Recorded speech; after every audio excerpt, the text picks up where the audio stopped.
Com números atualizados de 2022, já sabemos que o VS Code é o editor de códigos de 20 milhões de programadores espalhados pelo mundo mensalmente, com mais de 34 mil extensões. São números impressionantes e mostram o poder e a flexibilidade dessa ferramenta. Existem infinitas formas para se trabalhar com o VS Code e a cada mês novas melhorias são disponibilizadas. Fica praticamente impossível conseguir experimentar todas as novidades, pois nem sempre elas fazem parte do dia a dia. Já trouxemos aqui no canal muitas dicas de como ser mais produtivo no VS Code.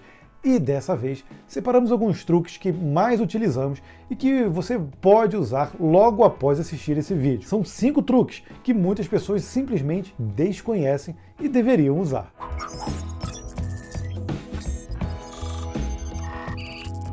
Eu sou Gabriel Frois. Se você curte programação e vídeos como esse, te convido a fazer parte do nosso canal se inscrevendo no Código Fonte TV. Hoje eu não tenho aqui a companhia da minha amada Vanessa, pois ela precisou fazer um pequeno procedimento cirúrgico na boca e está impedida de falar por alguns dias. Espero que você goste do vídeo com essas dicas de qualquer forma. E nesse vídeo contamos com a parceria da Alura, a maior plataforma de ensino de tecnologia do Brasil. São várias escolas em uma só plataforma. Você pode aprender de tudo por lá, seja para ser um programador front-end, back-end, cientista de dados, profissional de DevOps ou de UX e design. São mais de 1.300 cursos divididos de forma que fica mais fácil acompanhar e, principalmente, concluir. Se você utilizar o link especial aqui do canal no momento da assinatura, você ainda garante um super desconto aqui dos CDFs. Tenho certeza que se experimentar, você vai curtir demais. É só clicar no link que está aqui na descrição. E a primeira dica tem a ver com criação de arquivos e pastas. Eu abri aqui o projeto lá da pesquisa salarial do Código Fonte TV, vou mostrar para vocês como é que daria para criar, por exemplo, um novo arquivo dentro desse projeto, dentro de subpastas. Eu venho aqui em New File, só que eu não quero que ele fique na raiz. Vamos supor que eu já queira criar uma página da versão 2023. Então eu colocaria 2023, contra barra, e aí eu posso colocar o caminho que eu quiser, por exemplo, teste, e colocar o nome do arquivo. E aí dessa forma, com o Enter, ele já cria para mim toda essa estrutura rapidamente. O problema aí, por exemplo, é que se eu vier novamente aqui e criar um novo arquivo, colocar ó, 2023, ele já avisa que essa pasta já existe. Se eu colocar aqui teste, aqui, por exemplo, ele já não avisa. Ele poderia avisar. E aqui também, ó, index.tsx. Ou seja, essa estrutura já existe, mas ele não está fazendo essa validação ali durante a digitação. Apesar de ser um recurso bem interessante, eu acho que ainda aqui ele poderia fazer essa validação novamente, porque se eu tentar criar novamente o arquivo, ele vai dizer que o arquivo já existe e que não está configurado para sobrescrever, que até é uma coisa boa. Mas, de certa forma, isso ajuda também a gente a ficar toda hora ali clicando em criar pasta, depois criar pasta, você já consegue fazer o caminho automaticamente. Uma coisa que foi implantada tem pouco tempo aí, nas últimas versões do VS Code, é que se você, por exemplo, quiser renomear um arquivo, a gente utiliza normalmente o F2, né? Só que se você apertar uma vez, ele já deixa selecionado o nome do arquivo. Se apertar de novo F2, ele seleciona tudo e, novamente, ele seleciona só a extensão. Isso é interessante também para a gente não perder tempo. Às vezes você quer só renomear, por exemplo, a extensão. Então eu posso colocar aqui TS, tá? E continuar aqui ó, no F2, eu renomear só o nome do arquivo.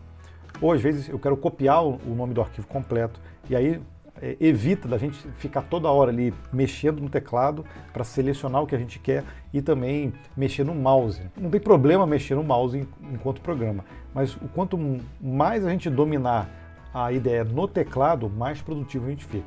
Então, já que eu falei para não usar o mouse, eu não vou mais usar o mouse aqui, tá? Então vamos dar aqui ó, Ctrl B, eu escondo ali os arquivos. Vou até entrar em modo Zen. Não sei se você conhece, o VS Code tem o modo Zen. Ctrl K Z. E aí ele tira o título, tira a status bar e deixa realmente um espaço livre para a gente programar. Então, o que eu vou mostrar agora é em relação à comparação de arquivos. Por exemplo, eu quero abrir um arquivo novo aqui, eu vou em Ctrl P, e aí eu posso colocar o arquivo que eu quero, né? Eu tenho alguns componentes da versão 2022 da pesquisa. Então, se eu digitar isso aqui, 2022, basta um pedaço ali da estrutura, né, do diretório, o nome do diretório ou o nome do arquivo. Em qualquer lugar, ele já vai fazendo esse filtro. E eu tenho um componente chamado Level. E esse Level aqui eu quero comparar o que mudou ele da versão 2021. Então, o que eu faço? Eu posso abrir esse arquivo, eu venho aqui em Ctrl Shift P e posso digitar exatamente isso aqui, ó, Compare, tá vendo? Ó, que já está aqui utilizado. E aí eu venho aqui em 2021, Level. E aí eu tenho o outro arquivo. Então é assim normalmente que a gente faz comparação entre as versões. A gente pode até navegar nessas alterações utilizando o Alt F5. Ele já vai pulando as alterações. E aí, se eu quiser voltar, basta eu usar aqui o Shift. E aí ele volta. Então essa é a comparação de dois arquivos que eu tenho no meu projeto. Mas vamos supor que eu queira comparar isso com alguma coisa que eu tenho na área de transferência. Vou abrir novamente esse arquivo, e vou selecionar ele e vou copiar para a área de transferência. Fechei. E aí eu tenho aqui um código. Vamos supor que eu mexi aqui no código pra caramba e eu tenha um código lá, às vezes eu copiei até num outro editor e está lá, ou às vezes está no GitHub. Então eu copiei de lá, eu quero comparar com o que eu tenho aqui na minha IDE. Basta eu vir aqui em Ctrl K, C. Ele abre a mesma tela, mas a primeira vem do clipboard, né, da área de transferência.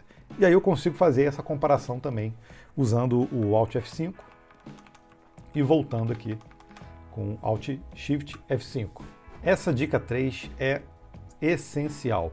A gente provavelmente já até mostrou em algum outro vídeo que a gente falou do VS Code, mas não tem jeito, tem que usar bastante. Eu vou abrir aqui um arquivo, ó.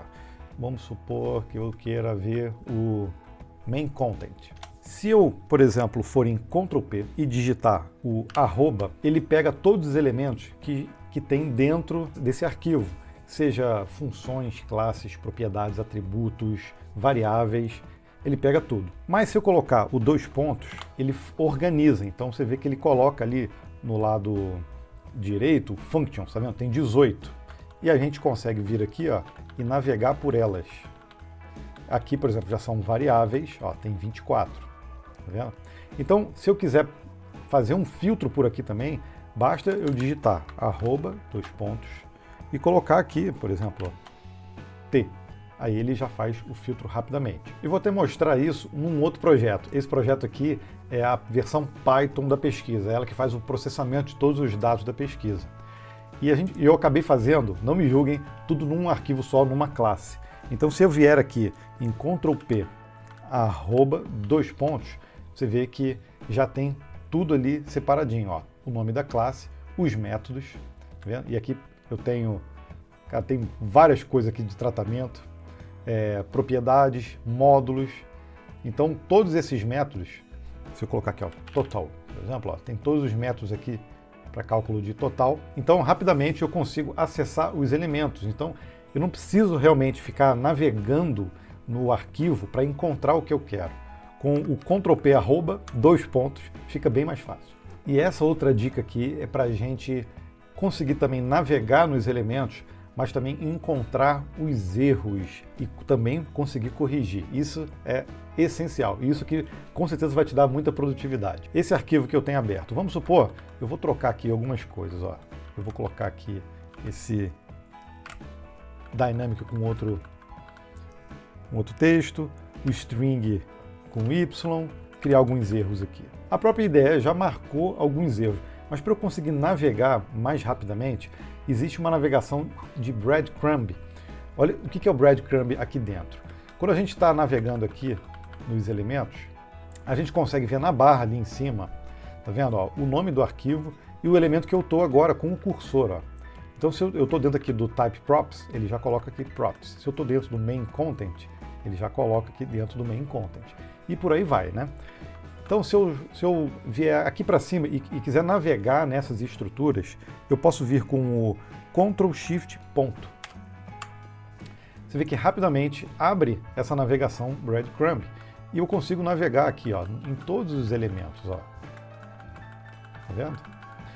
E aí, inclusive, esses que estão com erros, eles ficam ali grifados em vermelho, então eu consigo bem rápido olhar onde é que está o problema para eu corrigir. Então, se eu venho aqui em Platforms, por exemplo, eu vejo o que está marcado com esse grifadinho vermelho. E aí, basta eu vir em Ctrl ponto, tá? Ao invés do Ctrl Shift ponto que abre tudo, eu venho só no Ctrl ponto, e aí ele abre um menu de contexto com alguma sugestão de melhoria, se ele tiver. Então, nesse caso aqui, ele está sugerindo para trocar a escrita por Dynamic. Então, venho aqui no Ctrl Shift ponto novamente, olha lá, Props. Tem dois aqui com problema. Então, venho aqui, ó, Ctrl ponto, trocar para String, e esse aqui, Ctrl ponto, trocar para Boolean. Venho novamente, olha lá, Main Content, e aí ele encontrou dois problemas, ó, nesses dois aqui. Fugiu aqui, vamos lá de novo.